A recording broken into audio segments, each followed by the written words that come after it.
கடந்த செப்டம்பர் மாதம் விஜய் கரூர்ல சுற்றுப்பயணம் மேற்கொள்ளும் போது கூட்ட நெரிசல்ல 41 பேர் இறந்து போனாங்க. அப்ப நம்மளாம் வைத்த குற்றச்சாட்டு என்னங்க? விஜய் சொன்ன நேரத்திற்கு வரவே இல்லை. விஜய் வேண்டுமென்றே தாமதப்படுத்தினாரு நாமக்கல்ல. விஜய் அங்க கூட்டம் அதிகமாக இருக்குன்ற தெரிந்தும் காவல்துறை சொல்லியும் அதை கேட்கல. விஜய் அங்க கூடியிருந்த ரசிகர்கள், காலையிலிருந்து கூடியிருந்த ரசிகர்களுக்கு குடிநீர் வசதியோ சாப்பாடு வசதியோ கழிப்பறை வசதியோ செய்யல. விஜய் அங்க மக்கள் கொத்து கொத்தாக செத்து கொண்டிருக்கும் போதும் கூட பாட்டிலுக்கு 10 ரூபாய் என்று பாடலை பாடினாரு. அவங்கள கண்டுக்கிறாம தெரிச்சு ஓடினாரு. கரூர் மக்களை கடைசி வரைக்கும் போய் பார்க்கவே இல்லை, தன்னுடைய இடத்துக்கு வர சொன்னார். இப்படியான குற்றச்சாட்டுகளை தான் நம்ம வச்சுக்கிட்டு இருந்தோம். ஆனா அன்னைக்கே பார்த்தீங்கன்னா மூத்த பத்திரிகையாளரான நக்கீரன் கோபால் அவர்கள் மிக மிக ஒரு முக்கியமான குற்றச்சாட்டை வச்சாரு. ஜனநாயகன் படத்துடைய ஷூட்டிங்கை இந்த கரூர் காட்சியில் எடுத்திருக்கிறாங்க. ட்ரோன்கள் அதிகமாக பறந்திருக்கு, இதெல்லாம் மீடியாவோட ட்ரோன் கிடையாது, இதெல்லாம் ஷூட்டிங் ட்ரோன், அதிநுட்பமான ஒரு கேமராக்கள் அப்படின்னு சொல்லி அந்த கேமராக்கள் ஆய்வு பண்ணணும் அப்படின்னு சொல்லி உயர்நீதிமன்றம் தலைமையில எஸ்ஐடி விசாரிக்கும் போதும் சொன்னாரு, சிபிஐ விசாரிக்கும் போதும் சொன்னாரு. அதை விஜய் தரப்ப நீங்க மறுக்கவே இல்லை. பலருமே இது என்னங்க இப்படி ஒரு குற்றச்சாட்டு வைக்கிறீங்க, இப்படிலாம் யாராவது பண்ணுவாங்களா அப்படின்னு சொல்லி கேள்வி கேட்டாங்க. ஆனா இன்னைக்கு நான் பண்ணுவேன், நான் ஒரு மனித தன்மையற்ற ஒரு ஆளு, எனக்கு பிஸ்னஸ் சினிமா தான் முக்கியம், என்னுடைய அரசியல் வாழ்வுக்கு நான் எந்த எல்லைக்கும் போவேன் அப்படின்னு சொல்லும் விதமாக பார்த்தீங்கன்னா கரூர் காட்சி அந்த ட்ரெய்லர்ல இடம்பெற்றிருப்பதை பார்க்க முடியுதுங்க. அந்த காட்சி அப்படியே போட்டா மக்கள் காரி துப்பிடுவாங்கன்றதுக்காக கம்ப்யூட்டர் ஜெனரேட்டர் கிராஃபிக்ஸ் மூலமாக அந்த காட்சியை வச்சிருக்கிறாங்க. இவர் ஒரு பஸ் மேலே ஏறி நிற்கிறாரு, ஒரு கொடி இருக்கு, மாற்றம்னு அதுல பேர் இருக்கு, அரசியல் கட்சி தொடங்குவதை போல அந்த காட்சிகள் இருக்கு, கீழே மக்கள்லாம் தொண்டர்கள்லாம் நிற்கிறாங்க. இது ஏன் கரூர் காட்சி நான் சொல்றேன் அப்படின்னா, பகவந்த் கேசரியுடைய ரீமேக் தான் இந்த ஜனநாயகன் படம். நீங்க பகவந்த் கேசரி பாலையா நடிச்ச தெலுங்கு படமான பகவந்த் கேசரியை பார்த்தீங்கன்னா அப்படியே ஜனநாயகன் படத்துடைய ட்ரெய்லர்ல அந்த காட்சிகள் எல்லாமே இருக்கும். அப்படி 100க்கு 100% ரீமேக் தான். ஆனா பாலையா நடிச்ச படத்துல இது போன்ற அரசியல் கட்சி கொடியோ அல்லது பஸ் மேலே ஏறி நின்றோ தொண்டர்களை பார்ப்பதை போல எந்த காட்சியும் இடம்பெற்றிருக்காது. அப்போ விஜய்க்காக தான் தனிப்பட்ட முறையில் இந்த காட்சிகள் எல்லாம் இடம்பெற்றிருக்கு அப்படின்றத உறுதிப்படுத்த முடியுதா இல்லையா? அப்போ இந்த கரூர் காட்சியை விஜய் பயன்படுத்தி இருக்கிறார் அப்படின்றதுக்கு இன்னொரு ஆதாரம் எனக்கு இருக்கு. மறுக்கலாம், இல்லைங்க இது சும்மா ஒரு அந்த படத்துடைய கதையா இருக்கலாம் அப்படின்னு சொல்லலாம். இன்னொரு ஆதாரம் என்ன அப்படின்னா, விஜயோடைய இந்த ஜனநாயகன் படத்துடைய ஷூட்டிங் எப்பங்க முடிஞ்சுச்சு? ஜூன் 3ஆம் தேதி முடிஞ்சிச்சுன்னு சொல்லிட்டு எல்லா மீடியாக்களையும் பத்திரிகையிலையும் செய்தி வந்துச்சுல.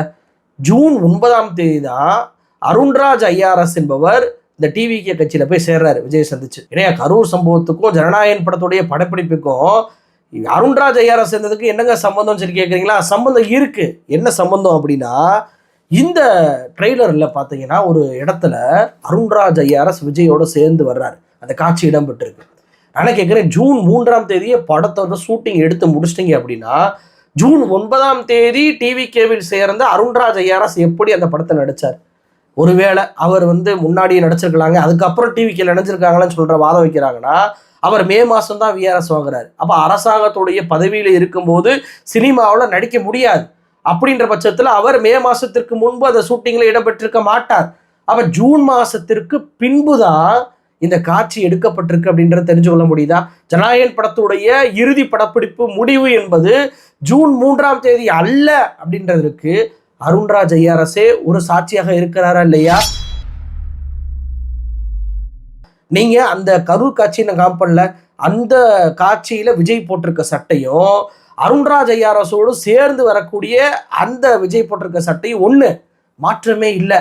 அப்போ அந்த அரசியல் கட்சி ரீதியான அந்த காட்சிகளில் அருண்ராஜ் ஐஆர்எஸும் இடம்பெற்றிருக்கிறாருன்னு புரியுதா? சாதாரண போட்டோ ஷூட் இல்லை, உடனே ஒரே நாள் எடுத்து முடிக்கிறதுக்கு. இது காட்சியாகவே எடுத்திருக்கிறாங்க. படத்துல அவருக்கு ரோல் இருக்கு அப்படின்றப்போ ஜூன் 3ஆம் தேதி ஜனநாயகன் படத்தை முடிக்கல. அதற்கு பின்பும் இவர்கள் எடுத்திருக்கிறார்கள். கரூர்ல செப்டம்பர் மாதமும் ஜனநாயகன் ஷூட்டிங்கை இவர்கள் எடுத்திருக்கிறார்கள் என்பதற்கு இந்த போட்டோ, இந்த ஃப்ரேம், இந்த வீடியோ சாட்சியாக இருக்கா இல்லையா? எப்படிங்க ஒரு மனிதனால இப்படி இருக்க முடியும்? தன்னால் 41 பேர் இறந்திருக்கிறாங்க. அந்த துயரத்தை டிவியில நியூஸாக பார்த்தாவே ஒருத்த மன அழுத்தத்துக்கு உள்ளாயிருவான். ஏன்னா நம்மளால அப்படி இறந்துட்டாங்களே, திரும்ப இந்த காட்சியை பார்க்கக்கூடிய நிலைமை வருதே. அந்த ஊருக்கு போனாலோ அந்த ஊரை பற்றிய செய்தி வந்தால் கூட அந்த காட்சி, அந்த சம்பவம் நமக்கு நினைவுக்கு வரும், மன அழுத்தத்துக்கு உள்ளாகும். ஆனால் ஒரு மனிதனால எப்படி அந்த காட்சியை ஒரு சினிமா படத்துக்கு அதுவும் சக்ஸஸ் பண்ணுற மாதிரி ஒரு ஃப்ரேம் வச்சு அது ட்ரெய்லராக போட்டு அதை கொண்டாடக்கூடிய நிலைமைக்கு, அது மலேசியாவில் போய் குத்தாட்டம் போடக்கூடிய நிலைமைக்கு ஒரு மனிதனால் எப்படி முடியுது? விஜயால எப்படி முடியுது? உண்மையிலேயே இதை என்னால் அணுகவே முடியல. எப்படிப்பட்ட மனிதராக இந்த விஜய் இருப்பார் அப்படின்றத. இதை சிபிஐ கண்டிப்பாக கணக்கில் எடுத்துக்கொள்ளணும். நான் இப்போ காட்டிய ஆதாரத்தை சிபிஐ கணக்கில் எடுக்கணும். இவங்க ஷூட்டிங் என்பது ஜூன் மாதமே முடிக்கல. கரூர் காட்சியும் எடுத்திருக்கிறார்கள். அந்த காட்சியும் படத்தில் வந்திருக்கிறது. அருண்ராஜ் ஐஆர்எஸும் அந்த படத்தில் இருக்கிறார். அப்படின்றப்போ இவங்க கரூரின் போது பறக்க விட்ட ட்ரோன்கள் அத்தனையுமே சிபிஐ கிட்ட இருக்கா அப்படின்ற கேள்வி வருது. ஏன்னா கேரவனுடைய சிசிடிவி காட்சிகளை ஃபுல்லாக கைப்பற்றிட்டாங்க. அங்கே மீடியாக்கள் பயன்படுத்தின கேமராக்கள் எல்லாம் அவங்க வாங்கியிருக்கிறாங்க.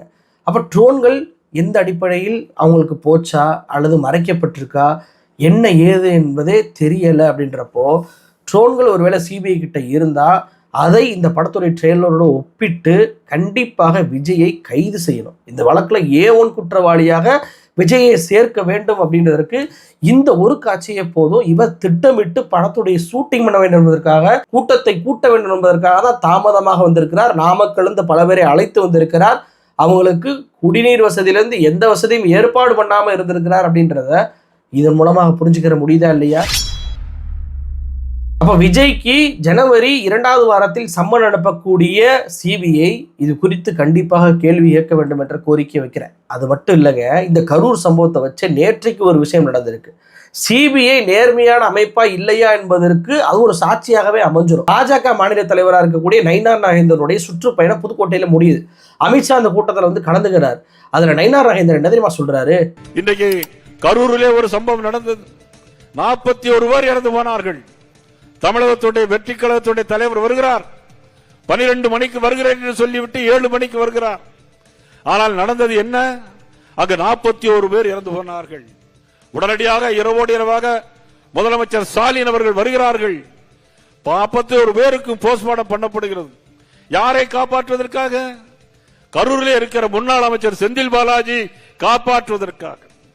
அதற்கு அத்தனைக்கும் காரணம், அந்த சாவுக்கு காரணம் செந்தில் பாலாஜி என்பதை இந்த மேடையில் நான் பகிரங்கமாக குற்றம் சாட்டுகிறேன். 41 பேர் இறந்ததற்கு மெயினான காரணம் செந்தில் பாலாஜி தான். செந்தில் பாலாஜியை காப்பாற்றுறதுக்கு தான் முதலமைச்சர் ஸ்டாலின் அங்க வந்தாரு. இதை நான் பகிரங்கமாகவே சொல்றேன் அப்படின்றாரு. யார் முன்னாடி சொல்றாரு? உள்துறை அமைச்சராக இருக்கக்கூடிய அமித்ஷா முன்னிலை சொல்றாரு. சிபிஐ யார் கண்ட்ரோல் வருது? தனி அமைப்பு, சுதந்திர அமைப்பு சொல்லிக்கிறலாம். ஆனா சிபிஐ அமித்ஷா கீழே தான் வருது. அப்போ அமித்ஷா வச்சுக்கிட்டே இன்னொருத்தர் மீது பழி போடுறீங்க அப்படின்னா நீங்க எப்படி இந்த வழக்கை நேர்மையாக விசாரிப்பீங்க? சந்தேகம் வருதா இல்லையா? என்னதான் உச்சநீதிமன்றம் ஒரு கமிட்டியை போட்டாலுமே விசாரணை நடைபெற்று கொண்டு இருக்கும் போதே இன்னொரு மீது ஒரு பழியை போடுறார். அதுவும் விஜய் சம்பந்தப்பட்ட கட்சியான்னு கேட்டால் அதுவும் இல்லை. சம்பந்தமே இல்லாத பாஜக கட்சி இந்த பழியை போடுது. எதற்காக இந்த பழியை போடணும்?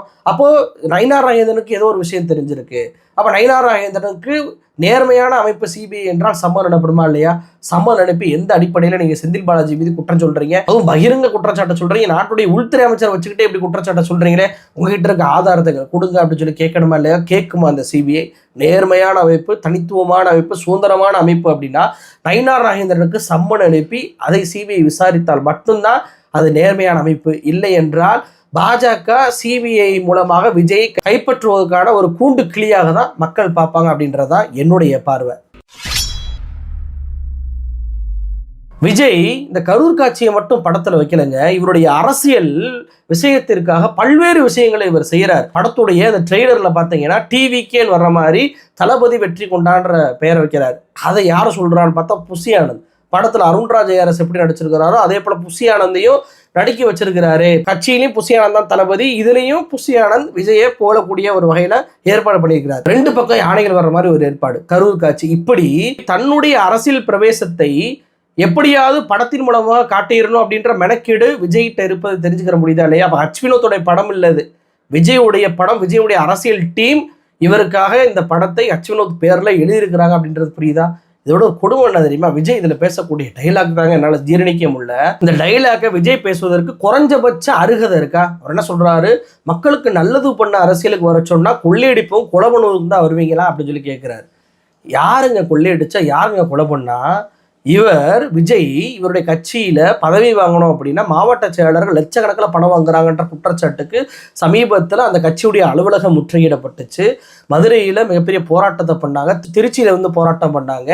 அதே போல விஜயே கடந்த ஆண்டு ஜனவரி மாதம் பார்த்தீங்கன்னா இப்படியான குற்றச்சாட்டுகள் வருது, கடும் நடவடிக்கை எடுப்பேன்னு சொல்லிட்டு ஒரு அறிக்கையை வெளியிட்டாரு. அப்போ கட்சியில மாவட்ட பொறுப்பு வாங்குவதற்கே லட்சக்கணக்கில் பணம் வாங்கக்கூடிய கொள்ளையடிக்கக்கூடிய ஒரு கட்சியாக டிவிக்கு இருக்கு. இவங்க கட்சியுடைய டிக்கெட் நீங்க பார்த்தீங்கன்னா தேட்டர்ல வந்துட்டு 75% பணத்தை எனக்கு நீ கொடுத்தா மட்டும்தான் நான் என்னுடைய படத்தை உன் தேட்டர்ல கொடுப்பேன் அப்படின்ற டீல் பேசுறாங்க. அப்போ தயாரிப்பாளர்கள்லாம் கொந்தளிக்கிறாங்க. 75% ஒன்றை கொடுத்தா நாங்கள் எப்படிப்பா படத்தை ஓட்டுறது, நாங்கள் எப்படிப்பா தேட்டர் நடத்துறது, எங்களுக்கு ஒரு டிக்கெட்டுக்கு 30 ரூபா தான் கிடைக்கும், அதை வச்சு நாங்கள் என்ன பண்ணுறது அப்படின்னு சொல்லி கேட்குறாங்க. ஜனநாயகனுக்கு 60% திரையரங்கம், பராசக்தி 40% திரையரங்கம் தான் ஏற்கனவே ஒழுகிற மாதிரி இருந்துட்டு இருந்தது. ஆனால் இப்போ ஜனநாயகனுக்கு என்ன பண்ணுறாங்கன்னா 75% டேர்ம்ஸ் கொடுங்க, 80% டேர்ம்ஸ் கொடுங்க, விநியோகஸ்தர் பங்கு தொகை. ஒரு டிக்கெட்னோட 190 ரூபா, டேக்ஸ் 42 ரூபா, மீதி இருக்கிற வசூல் இவங்க 75% எடுத்துட்டாங்கன்னா ஒரு டிக்கெட்டுக்கு 37 ரூபா தான் எங்களுக்கு கிடைக்கும். நாங்கள் தியேட்டர் நடத்துறதா வேண்டாமா? அப்போ நிறைய இடங்கள்ல தமிழ்நாட்டில் ஜனநாயகன் படத்துடைய தியேட்டர்கள் கிடைக்கவில்லை அப்படின்ற தகவல் எல்லாம் நீங்க பார்த்துருப்பீங்க. அதற்கு காரணமே இதுதான். 75% பணத்தை எனக்கு நீ கொடுத்துடல லாபத்தில், மீதியை நீ வச்சுக்க அப்படின்றது தான். அப்போ இதனால தியேட்டர்கள் எல்லாருமே கொந்தளிச்சு போய் அப்போ நாங்கள் எடுக்க முடியாது, படத்தை படத்தை நாங்கள் போட முடியாது, நீ வந்து டீலுக்கு வந்தால் போடுறோம் அப்படின்ற நிலைப்பாட்டுக்கு வந்திருக்கிறாங்க. ஆனால் இது எப்படி திரும்ப திருப்பிட்டாங்க பாருங்க. ஜனநாயகன் படத்திற்கு ஒரு தேட்டர் கூட கிடைக்க விடாம தடுக்கக்கூடிய வேளையில் இந்த மு.க. ஸ்டாலின் அவர்கள் ஈடுபடுறார். முதலமைச்சரே என்ன பயமா, கடைசி படத்திற்கு நாம அலற விட்டோம், திணற விட்டோம் அப்படின்னு சொல்லி பதிவுகளை போடுவதை பார்க்க முடியும்.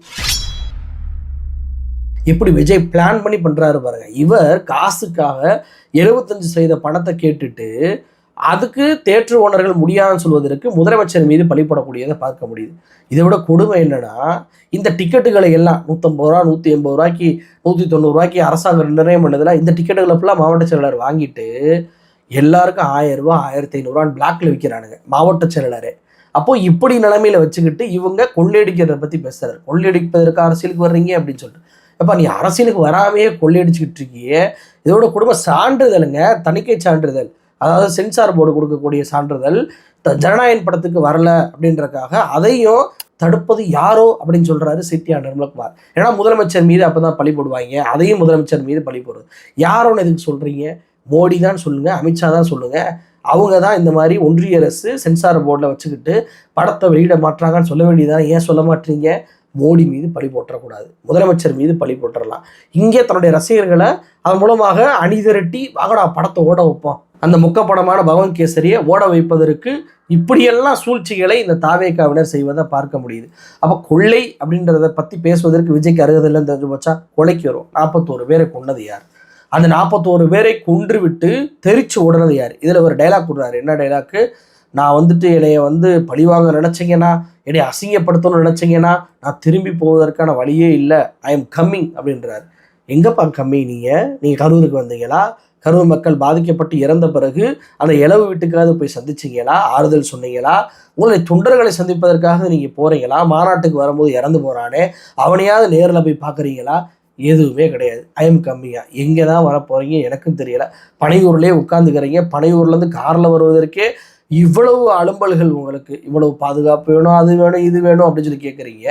நீங்கள் எப்படி வந்துட்டு மக்களுக்காக ஐ எம் கம்மிங் சொல்வதை எப்படி ஏற்றுக்கொள்ள முடியும்? இப்போ இவருடைய கொள்ளை, கொலை, ஐ எம் கம்மிங் போன்ற இவருக்காகவே இவர் எழுதிக்கிட்ட வாசகங்கள் இவருக்கே பொருந்தி போகல பாருங்க. ராமன மவன்டா யமனோட பிள்ளடாவா. உண்மைதாங்க, படத்துல அந்த பாட்டு இருக்கு. யமனோட பிள்ளை தான் விஜய். விஜய் 41 பேரை கொன்ற யமனுடைய பிள்ளை தான் அப்படின்றதுக்கு நாங்கள் ஏற்றுக்கொள்கிறோம். யார் இந்த பாடல்கள் வரியெல்லாம் எழுதுனாங்கன்னு தெரியல. விஜயை குத்தி காட்டும் விதமாக இந்த பாடல்கள் எழுதப்பட்டிருக்கு, காட்சிகளும் வசனங்களும் அமைக்கப்பட்டிருக்கு. அப்போது நான் என்ன கேட்குறேன்னா, நீங்கள் படம் கடைசி படம் நடிங்க, எந்த படத்தை வேணாலும் ரீமேக் பண்ணுங்கள், உங்களுக்கு பொருளாதார ரீதியில் 75% பணத்தை கேட்டுக்கோங்க, பிளாக்ல டிக்கெட் வச்சுக்கிங்க, இதெல்லாம் புதுசு கிடையாது. நீங்கள் ஆரம்பத்துலேருந்து இதாக பண்ணுறீங்க. ஆனால் அதை முதலமைச்சர் மீது பழி போடுவதும், கரூர் காட்சியை வந்து இடம்பெற செய்வதும், அருண்ராஜ் ஐஆர்எஸை இதில் நடிக்க வச்சு கரூர் காட்சியை உறுதிப்படுத்தினதும், உங்களுக்காக பாஜக மாநில தலைவரை பேச வைப்பதும், இதெல்லாம் எப்படி எங்களால் ஜீரணிக்க முடியும்? உங்களை மனிதனாக கூட ஏற்றுக்கொள்ள முடியலை. நீங்கள் அரசியலுக்கு வாங்க வராமல் போங்க, உங்களை குறைந்தபட்ச மனித தகுதியே இல்லாத நபராக தான் என்னால் பார்க்க முடியுது இந்த கரூர் காட்சி நீங்கள் வச்சதன் மூலமாக. கண்டிப்பாக விஜய் இதற்கு விளக்கம் கொடுத்தே ஆக வேண்டும். விஜய் பேசவில்லை என்றால் அதை அவர் உறுதிப்படுத்துகிறார் என்னதான் என்னுடைய பார்வை. நன்றி.